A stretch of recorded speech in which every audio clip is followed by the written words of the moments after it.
3 number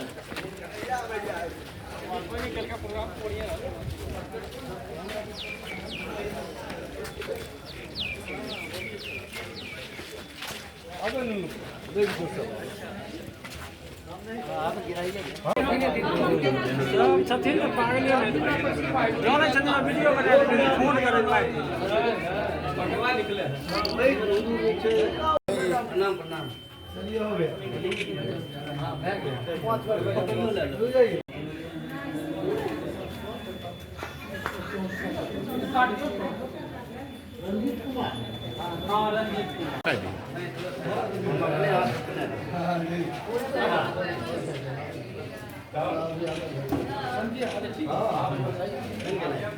अब जरा हम लोग को भी दिखा दीजिए। क्या कर रहे हो आप? करेंगे। दिल्ली से चल के आए मतदान करने। लोकतंत्र का सबसे बड़ा महापर्व होता है चुनाव, और किसी भी मतदाता के लिए, किसी भी नागरिक के लिए ये उत्सव का समय होता है। आप अगर लोकतंत्र में आस्था रखते हैं, विश्वास रखते हैं, तो मतदाता होने के तौर पे ये आपकी प्रथम जिम्मेवारी है कि आप अपने मतदान का प्रयोग करें। मेरे लिए हर्ष का विषय है, वोट गिराने के लिए ही सही घर आने का मौका मिलता है, घर वालों से मिलते हैं, गांव वालों से मिलते हैं, उस जगह पे खड़ा होकर के वोट गिराने जा रहे हैं जिस स्कूल में हमने अपनी पढ़ाई की है, अपना बचपन बिताया है।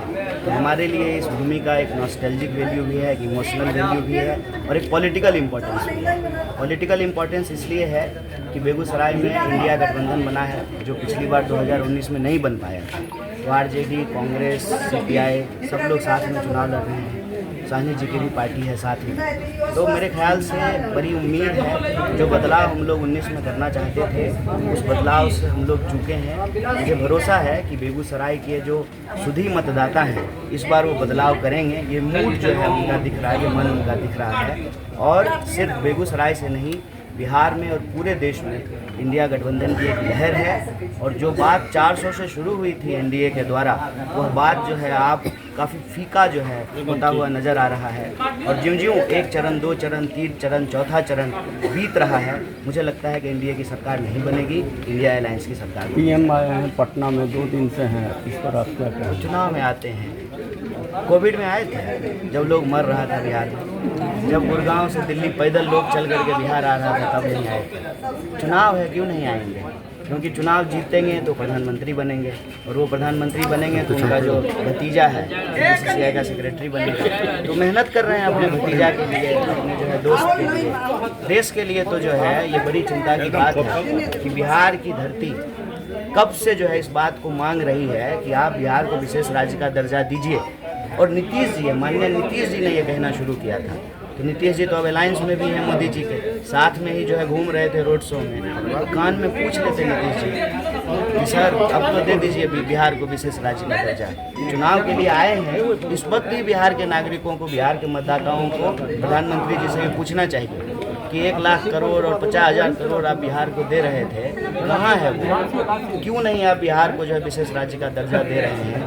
यहाँ के नौजवानों की जो तकलीफ है, जो किसानों की तकलीफ है, जो गरीब मजदूर लोग हैं, जो खेती करने वाले हैं, दुकानदारी करते हैं, किसी तरह से अपने जीवन का गुजर बसर करते हैं, उनकी आवाज़ क्यों नहीं सुनते हैं? लोकतंत्र में लोगों की आवाज़ को नज़रअंदाज करके कौन सी व्यवस्था हम लोग कायम कर रहे हैं? और आप लोगों ने देखा होगा, इतनी चिंता की बात है कि गुजरात में बीजेपी एमपी का बेटा ईवीएम हाथ में लेकर के कह रहा है कि ईवीएम मेरे बाप का है। तो तानाशाही देश पे थोपी जा रही है। तो पटना आए कि दिल्ली जाएं, मुझे लगता है कि इस देश की जनता जो है वो तानाशाही बर्दाश्त करने के तैयार है। कितना मिस कर रहे हैं यहाँ से उम्मीदवार नहीं हुए इसको लेकर? नहीं, उम्मीदवार हुए कोई बात नहीं है, कहीं से भी उम्मीदवार हो, देश का चुनाव है, कोई वार्ड पार्षद का चुनाव तो है नहीं, मुखिया का चुनाव है नहीं, लोकसभा का चुनाव है, 543 सीट पे चुनाव हो रहा है, और इंडिया गठबंधन 543 सीट पे चुनाव लड़ रही है। इसमें कोई निराश होने की बात नहीं है।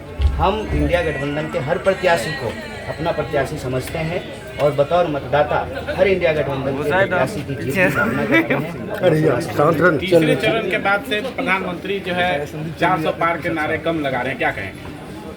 मुझे लगता है कि जनता शायद जो है उनकी साजिश को समझ गई कि 400 सीटें इसलिए मांग रहे हैं कि संविधान बदल दे। शायद इस बात को उन्होंने बोलना थोड़ा कम कर दिया है, अभी आवाज़ थोड़ी तीखी हुई। 10 वर्षों में कितना विकास हुआ है? एनडीए की सरकार है, बेगूसराय में कितना विकास? देखिए सिंपल बात है, 2014 में जो बातें कहते थे वजीर आजम प्रधानमंत्री जी कि आपके खाते में 15 लाख आएगा, हर साल 2 करोड़ नौकरी मिलेगी, 2022 तक सबको पक्का मकान मिलेगा, बुलेट ट्रेन चलेगी, ये सिर्फ पोस्टरों पर है। बुलेट ट्रेन देश में चला नहीं है, लोगों को जो है 15 लाख रुपया उनके खाते में आया नहीं है, 10 साल में जो है 20 करोड़ नौकरी पैदा नहीं हुई है। तो जो मुद्दे हैं वो जस के तस हैं। सरकार ने खूब भाषण दिया है, खूब प्रचार किया है, खूब पोस्टर लगाए हैं, लेकिन जमीन पे अगर काम को देखें तो काम गायब है। लोगों की समस्या जस के तस पर है। अंतिम सवाल, अडानी को टारगेट कर रहे मोदी जी, क्या करेंगे? पता नहीं, मुझे बड़ा अजीब लगा।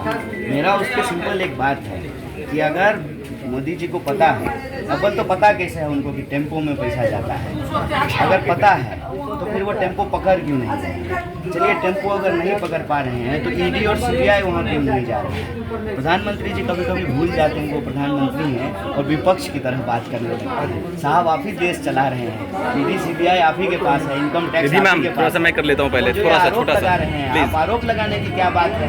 गृह मंत्री भी तो अमित शाह जी ही हैं, भेज दीजिए उनके घर पे सीबीआई, छापा मरवा लीजिए, पकड़ लीजिए टेम्पो, पकड़ लीजिए काला धन। तो मुझे लगता है कि ये एक और मुद्दों को गुमराह करने का उनका तरीका है जो हमेशा सुनते हैं।